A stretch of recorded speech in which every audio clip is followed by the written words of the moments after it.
Assalamualaikum warahmatullahi wabarakatuh. Kawan-kawan sekalian, pada kesempatan ini kita akan berbagi pengetahuan tentang teknik sitasi dengan menggunakan style. Ini penting dalam melakukan kegiatan penulisan, terutama tulisan ilmiah. Apa sebenarnya yang dimaksud dengan sitasi penting untuk kita ketahui. Yang pertama, sitasi merupakan rujukan pada suatu sumber, baik yang terpublikasi maupun tidak terpublikasi. Ini merupakan upaya menunjukkan bahwa di dalam materi yang kita sajikan atau tulisan yang kita sajikan terdapat bahan yang berasal dari orang lain. Ini juga menunjukkan integritas kita sebagai seorang ilmuwan atau akademisi, di mana kita secara jujur mengakui bahwa tidak semua yang kita sajikan adalah milik kita sendiri. Beberapa jenis gaya sitasi yang dapat disampaikan pada kesempatan ini, yang pertama adalah MLA atau Modern Language Association, APA, American Psychological Association. Yang ketiga ada Chicago, Harvard, dan Vancouver. Nah, pada kesempatan ini kita hanya akan membicarakan tentang gaya sitasi dengan merujuk pada model American Psychological Association.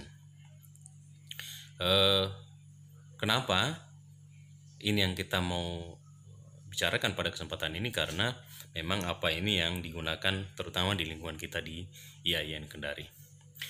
Sebelumnya kita mau sampaikan juga bahwa ada beberapa cara sitasi yang dapat dilakukan oleh para penulis. Yang pertama dengan cara manual, dan yang kedua dengan reference manager atau menggunakan aplikasi.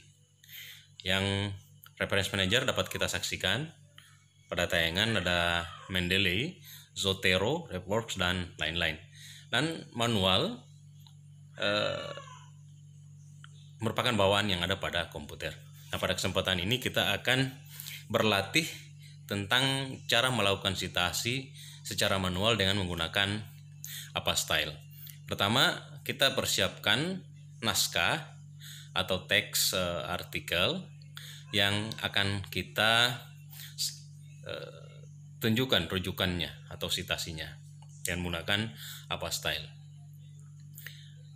Nah, setelah bahannya siap, maka kita akan kursor kita letakkan pada ini contoh ya, pada akhir paragraf. Kita letakkan pada akhir paragraf dan kita klik insert citation.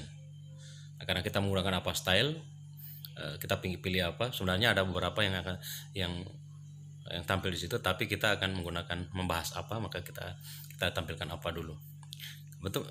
Kemudian kita mengklik add new source.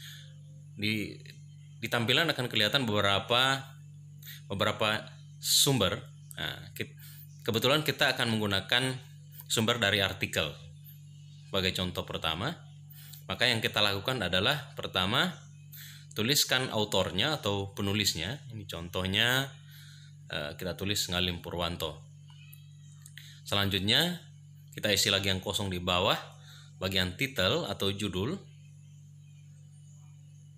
Ya, kita ketik judulnya. Oke.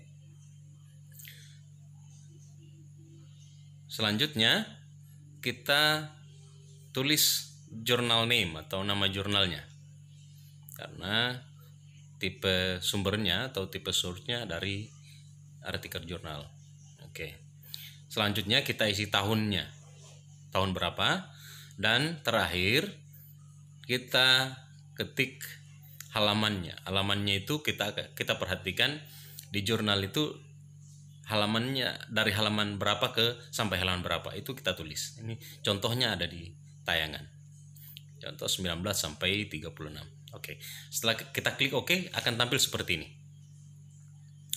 Nah, selanjutnya jika sumbernya berasal dari buku, maka kita kembali mengklik insert citation, add new source. Nah, kita tinggal pilih book. Sama, kita menulis autornya pertama, yang kedua judul bukunya, yang ketiga tahun tahun terbitnya, yang berikutnya kota terbitnya buku itu, dan yang terakhir itu adalah publishernya apa. Nah, kita tulis contohnya Bina Aksara, kemudian kita klik OK, ya akan tampil seperti ini. Nah, berikutnya jika sumbernya berasal dari website, kita cari, berarti kita harus persiapkan website situs yang akan kita rujuk. Oke, kita tutup saja, kita cari yang lain.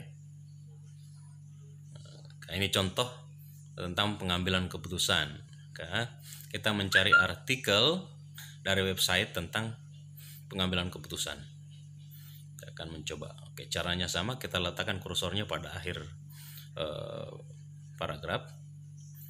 Kita tunggu, ini agak lambat jaringannya ya.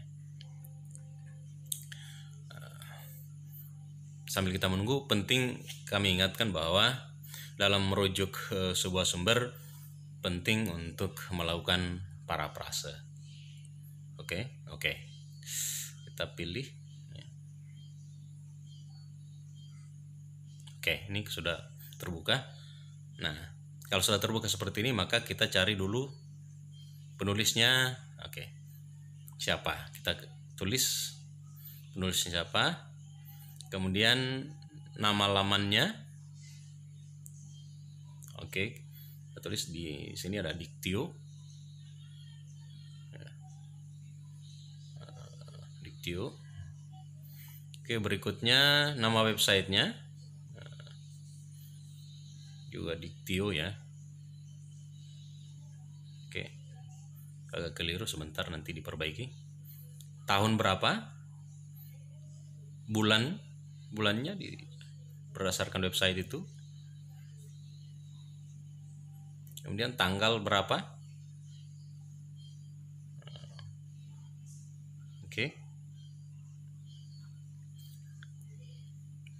Oke, selanjutnya kita ikuti tahun berapa diakses, bulan berapa, tanggal berapa, dan terakhir kita tulis atau kita copy paste URL-nya. Oke, kita paste URL-nya. Ya, kita klik OK. Oke, akan tampil seperti ini. Nah, ini 3 contoh dari artikel, buku, dan website. Nah, kalau kita perhatikan, kita klik insert saja, ini akan kelihatan 3 sumber itu sudah tersusun seperti itu dan tertinggal di laptop. Nah, bagaimana caranya ketika kita mengantar ini, kita membawanya kepada daftar pustaka, tinggal kita insert bibliografi dan akan muncul seperti ini. Nah, manfaatnya jika kita menggunakan cara ini, maka daftar pustaka itu akan tersusun secara menurut abjad, tidak lagi kita mengatur-ngatur secara manual. Itu kira-kira cara atau teknik melakukan sitasi dengan menggunakan apa. Semoga bermanfaat. Wassalamualaikum warahmatullahi wabarakatuh.